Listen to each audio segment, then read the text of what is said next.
Analisti Halil Geci përmes një shkrimi në rrjetin social Facebook u ka bërë thirrje deputetëve të zgjedhur të Kuvendit që ta votojnë koalicionin fitues midis lëvizjes vetëvendosje dhe Guxo. Ai kërkoi nga partitë opozitare që të lënë anash inatet dhe interesat e ngushta personale dhe ta votojnë qeverinë Kurti 3. Në rast se nuk e bëjnë këtë gjë, Geci paralajmëroi pasoja për partitë opozitare.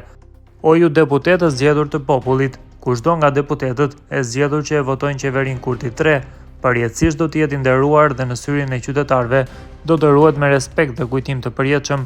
Këshill për të gjithë ata deputetë që veprojnë me integritet dhe që ndihmojnë në ndërtimin e institucioneve që pasqyrojnë vullnetin e qytetarëve, duke respektuar votën e tyre që u shfaq në zgjedhjet e 9 shkurtit.